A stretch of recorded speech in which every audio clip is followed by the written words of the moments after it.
Hi, my name's Adrian and I'll be your tour guide today, showing you around the Student Services office. So without further ado, let's go in. And the first person we meet when we get into the office is Joy. Morning, Adrian. One of the main things that students are going to come to talk to me about, particularly because I'm the first person through the door, is their attendance here at the college using the Sentinel system. Most of the time those queries can be resolved straight away, but it's important that students check their attendance, and if it is for any reason that we aren't able to resolve that straight away, then I will be able to tell them how to go about changing that, perhaps with a member of staff's help at a later date. We'll go through that. Other issues that I might be helping them with are more general queries, for example relating to transport, getting to and from college. Sometimes financial help with things like going on trips, books, that kind of thing. They're the main ones, but a lot of the queries day to day can be very, very individual, and we'll do our best to deal with those. And if it is for some reason that the query that they're asking us isn't something that we are able to resolve, we will know who it is at the college, possibly sometimes outside of college, that they'll need to go and talk to, and we can direct them. Another aspect of my work that I'm very involved with is in dealing with a lot of the second year students here and the helpers at events around the college. One of the main ones, certainly the beginning of the year, is during the enrolment period, which is very, very busy. We ask second year students to help us because they've been here for a while, they know the way around the college, they know the staff, and they know what it's like to be a student. It's a really enjoyable part of what I do, and the students are a really big help with that. They also have the chance later on in the year to help with things like parents' evenings and open day and other big events. We're going to be doing something new as well this year, where we're going to be selling some small items of stationery. So if you find that you've run out of paper or pens, which you do a lot, you can come to us and you'll be able to get those from a nominal price here in the Student Services office. So come and talk to us.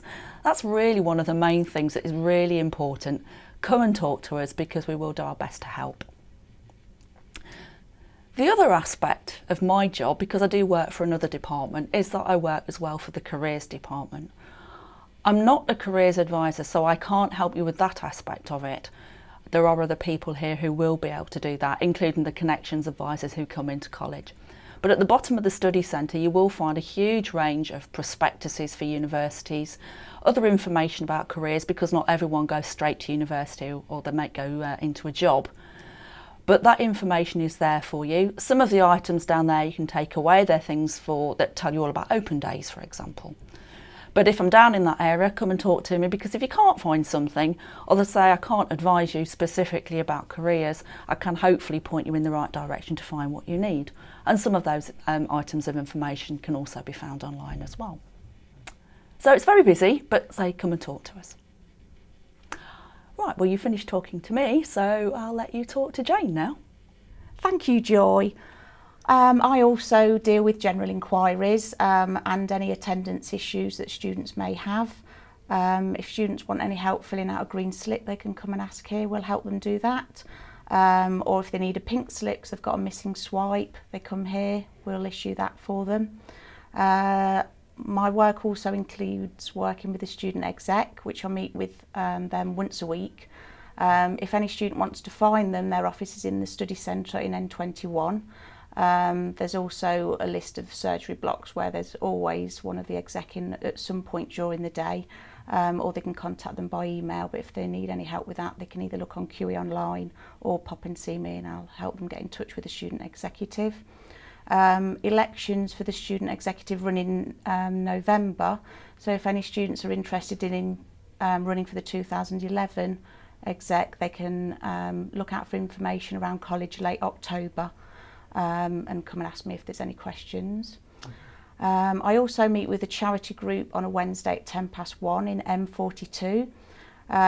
We support many different charities over the year and organise different events and fundraisers.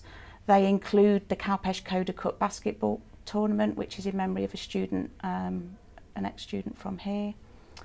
We also do the talent show every year, which is fantastic, great fun.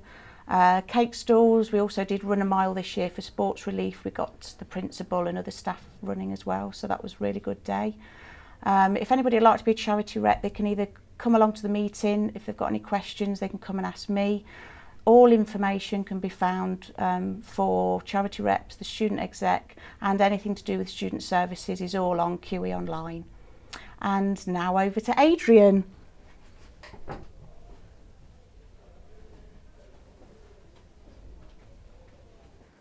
Hi, and as I mentioned earlier, my name's Adrian. I'm probably the person that you'll see least when you come into student services. I work here for slightly less than half the week, splitting the rest of my time with the additional support department where I work as a student counsellor and also working with students who have medical conditions. But if you do see me in student services, there are a couple of things that you might specifically come to see me about. The main one being regarding your UCAS application, which might be later in your QE career, but I'm probably the person that you'd come to speak about technical issues regarding your UCAS. We'd normally stress that you need to see your tutor as a first port of call, but it may be that they refer you on to speak to me either as a sounding board or just if there are any technical issues regarding your UCAS application. I'll help you out with that. At the start of the year, what I also help do is collate the EMA agreements as they come in. And this is a really important one. If you've just found out that you've got EMA, you should get a letter that on the back of it has something called your EMA contract. And what you must do is make sure that you bring it in here to student services once you've enrolled so that we can start making payments for you. If we haven't received your EMA contract, you won't start getting any money. So it really is in your interest to make sure that you get it into us nice and early, making sure obviously that you've enrolled before you've done that. The last thing really that I'd like to point out, and I think Joy and Jane have already mentioned it, is that the Student Services site on QE Online will also help to fill in anything that you either forget from this presentation or also anything that you might need to ask about anything that Student Services might cover. We're also very welcoming if you just want to drop into the office for anything really. We'll either signpost you for the right place to go or just have a chat with you. And now that you've had enough of me talking, let's move into the back office and speak to Peter. Thank you, Adrian. Yes, my job is essentially different to most of the others in student services. You won't have a tendency to see me out the front, usually only when another member of student services isn't here. My job is mainly I keep control of the IT systems in student services. For example, all the forms that you use and see are designed and developed by me, and all the computer systems we use in student services. I also am responsible generally for making sure that Sentinel is up to date with information on exams, and particularly things when a member of staff is absent. It's my job to make sure that that is entered onto Sentinel.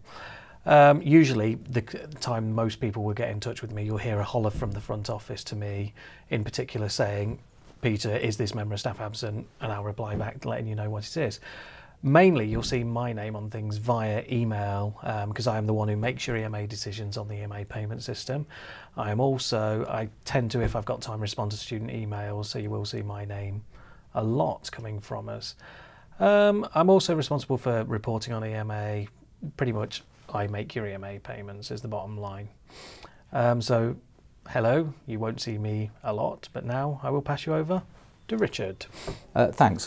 My name's Richard. I'm the Student Services Manager. So my role is obviously to oversee a lot of the activities that have already been spoken about. But in addition to that, whilst we hope that all our students will have an enjoyable and rewarding experience here, there will be occasions, no doubt, when concerns and issues will arise, and what we'd like to be able to offer there is the help, support and guidance and make it known what that is. Now in particular, financial support is an issue, and this department and me in particular deals with the Learner Support Fund, which is a fund of money that's made available. All students at the college are eligible to apply to it, and it falls to me to determine entitlements, and that can apply to any learning cost that may arise, even if you're in receipt of any kinds of weekly benefits from other sources such as educational maintenance allowance, adult learning grants and so forth. You would still be eligible to apply to the Learner Support Fund, And we're talking about things like additional costs for college trips, essential books and equipment. Travel costs is another major area, and that's another area that I deal with particularly. Travel costs is a major source of outlay for our students and their families. We provide information and advice in here on where to apply for it, how to apply for it, and we also try to help as much as we can if for any reason a student becomes ineligible for that support from externally. So that's one area that we deal with in here, and that's all dealt with in a confidential manner. It's done in private in the rear offices here, and it stays with me in this office. We operate an open door policy, so we don't expect you to make an appointment to see anyone here about that. Just come along and have a chat with us about that. We welcome it. I mean, you've probably gathered already from the range of things that we've told you that pretty much all roads lead to student services at some point during your time, the student's time here at QE. So we welcome that, we're happy with that, and we hope that you will come and see us.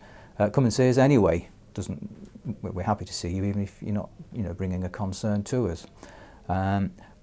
All activities of student life we hope to facilitate and help.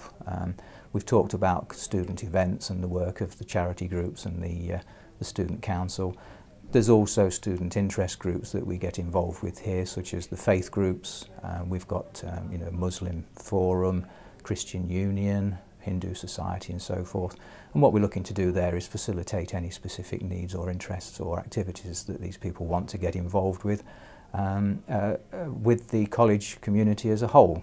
Things like the Islamic Relief Week, Islamic Christian Aid and so forth. Always busy, always active, always happy to see our students, and everything that has been mentioned by everyone in the team here is readily available at QE Online with the Student Services site. So we keep plugging that, it's worth a look. That's how we get current information and new changes in information out to people. Right, I hope you enjoyed your tour around Student Services and you found it useful and informative. We look forward to seeing you, and remember, just drop in to see us at any time or come and see us at QE Online. Bye!